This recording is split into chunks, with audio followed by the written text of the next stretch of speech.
Welcome to a new daily top Askreddit video.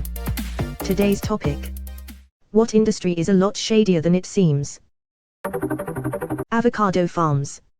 Most of the farms in Central America are taken over by the cartel because of how much money is in selling avocados. All trees can be shady tbh. The textbook industry. Pearson is the fucking mafia. McGraw-Hill was the bane of my existence for years. Same. I'm really looking forward to graduating to finish school, but also so I can stop needing to buy $120 online codes from McGraw-Hill. So done with it. Seriously. The funeral business preys on people's weakest moments to convince them to buy ridiculously unnecessary stuff. Ask a Mortician is a really good YouTube channel that tries to make the death industry more open and clear. Hello fellow death enthusiast, lol, I second this recommendation. Caitlin has a way of breaking down complicated issues to make it easy to understand. Her books are great too. Trucking. The margins are razor thin, and so everyone is trying to nickel and dime each other constantly. The drivers lie to their dispatchers, the dispatchers lie to the brokers lie to the clients. All of this for like $50 minus 100 sometimes. I worked in trucking, and the head hour lady for our distribution center was skimming payroll, shorting the checks of the lowest people on the totem pole, then getting cash infusions to petty cash from corporate to return part of the theft as an emergency tide over until the employee's next check, then claiming the rest of the theft as an overage on the next payroll report. I am probably missing a step in her chain, but I am not an accountant. It was a scam she managed to work for a couple of years due to a lack of oversight during nationwide management shifts. When she finally got caught, rather than take the bad publicity, the company just let her leave. The last I heard, she was working in the same position in an adjacent industry, but still involving transportation. C'est la vie. LOL, classic accounting scam. It's literally in my accounting 101 book. Health insurance. In the commercials it is all about caring for your health and stuff. But if you ever get a serious illness, they will do anything to avoid paying for your treatment. Source: my mother got breast cancer and her health insurance made a business decision to let her die rather than pay the $40,000 for her treatment. They made that decision, then hired lawyers to make it happen. My mom got to fight them in court while going through chemo. She made it by mortgaging the house. She told me the insurance company caused her more stress than the prospect of dying. I buy insulin every month, and every month I literally have to beg my insurance over the phone about why I need this. It's scummy shit. Edit: this really blew up. Cliche: thanks for my first silver and apparently platinum now too, this is dope lol. I worked in a pharmacy for 7 years and you're not alone. It fucking sucks. We had multiple patients that wouldn't get their insulin because they just couldn't afford it. Insurance sucks. I'll always remember the one Simpsons episode where Homer has a heart attack as he's signing his health insurance contract, and the insurance broker pretty much rips up the contract in front of Homer, as he's having a heart attack. And then Homer has to get his triple bypass from a quack-like drive. Nick Riviera, because he can't afford a real doctor. That show didn't pull any punches back in the day. Don't worry Marge, America's healthcare system is second only to Japan, Canada, Sweden, Great Britain, well, all of Europe. But you can thank your lucky stars we don't live in Paraguay. CBD, lot of predatory companies making subpar products with questionable raw materials and then marking it way the fuck up and selling it as a miracle cure to vulnerable and ill-educated consumers. Usually have a high-power legal team on deck, but pay their workers shit and no benefits.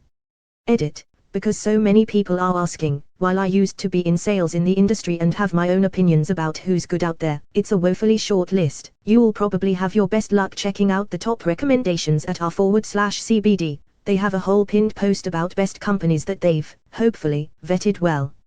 Are CBD products, not the actual marijuana, regulated, or are they like the vitamin industry where most all of the products are suspect and aren't FDA approved? No FDA approvals now, just testing to ensure it's below the hemp line in THC. Not an industry, but higher academia is badly broken. Some of the smartest people are some of the most badly exploited. Old tenured professors limit the number of faculty many departments can have, forcing people to work as postdocs forever, effectively doing all the work the prof should be doing in the first place. Meager pay and long hours, plus constant pressure makes postdocs some of the most depressed people. The grad students are no better either. A lot of the times grad students don't complain about ill treatment, harassment and outright bullying as they don't want to jeopardize their prospects of graduating. If you're a foreigner, this situation becomes even worse, whether you're a grad student or a postdoctoral researcher. It's a pyramid scheme. Way more new PhDs are granted each year than open faculty jobs. If anyone is reading this and is considering a PhD, you should choose a field that has a robust non-academic labor market. The odds of getting a faculty job are shrinking every year, and post-coronavirus it's only getting worse. Edit. Stop telling me it's not a literal pyramid scheme. I know. I'm working in academia as a professor. And the faculty pay has not grown with inflation. Basically you're getting paid way less than a professor was decades ago, and are expected to do a whole hell of a lot more. My university recently had massive protests and strikes over grad student wages and treatment. It was looking like they were gaining traction for a bit until coronavirus hit. The university responded by basically mass firing the TAs. It was really disgusting. UC Santa Cruz. Academic politics are the worst, and most bitter, form of politics, because the stakes are so low. As a college student I could never understand that. I was the first person in my family to ever get a degree. I thought doing research would be a great career path to contribute to society in general. My advisors were like, career path? Ush. Can you even afford grad school after this? All industries are shadier than they seem. I used to work for a flute manufacturer and it was shady as hell. Deets. I don't want to name the manufacturer, but it was around the 2008 financial crisis and the place was equity owned and leveraged to fucking Mars. The CEO was committing bank fraud and screwing contractors while laying off employees and enriching himself. More people died last year over vanilla in Madagascar than cocaine in South America. They've even coined the term vanilla murder. Farmers hire armed mercenaries to guard their crops from thieves near harvest time, and if one is caught, well, let's just say it's in response to all the farmers that were killed by thieves for the same reason. This article is a fairly light read on the subject without anything too graphic. But there's a great deal of information about it floating around, along with some pretty disturbing accounts. I'm going to start using "that's vanilla" to mean extreme. When people tell me I'm misusing the phrase, I'll tell them about the vanilla murders. Vanilla, while being a common flavor in the Western world, is quite exotic in actuality. It is the fruit of a specific orchid, and most of the vanilla we get in the Western world come from Madagascar and its surrounding islands. It is hand-pollinated, and storms in the Atlantic Ocean have made their harvest difficult in the past several years. I understand that vanilla is the second most expensive spice to produce behind saffron. Edit. Indian Ocean, because I'm stupid and don't know geography. A lot of hobby fish importing is pretty shady.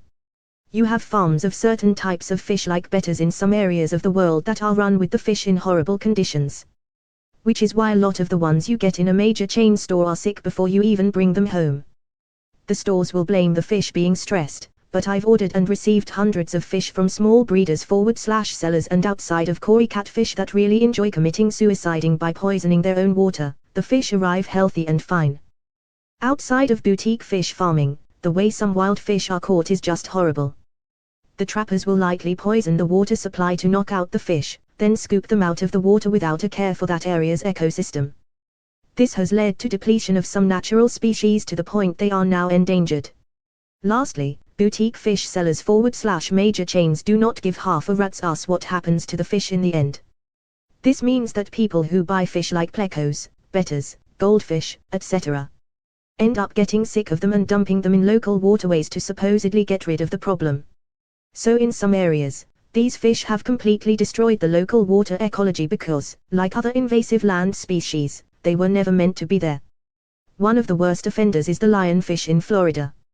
It's venomous and has no natural predators, so its population has exploded out of control. https www.youtube.com. The same is true of plecos. https u2.be/v1_lcpryp5u. And goldfish. https u2.be/vzixwagim. Basically, releasing fish into the wild is a terrible idea. Releasing any animal into the wild can have disastrous consequences, but fish are being released into a very limited ecosystem, and outside of a few diseases, if they can adapt to the water and have no predators, they will survive and breed incredibly quickly. I love my fish, I love the hobby, and there's a lot of value to it, as global warming may make things like reef tanks a valuable source of coral in the future. But there's also a lot of bad to it. I hate seeing betters for sale, suffering inside those little cups. Just because they can survive under extreme conditions doesn't mean they should be subjected to it. I like to compare it to being forced to live in your bedroom, but it's also your bathroom, and where you eat, but not able to clean it. Like, yeah, you can survive, but what kind of quality of life is that? Betters need at least a few gallons of water, filter, heater, and more to thrive.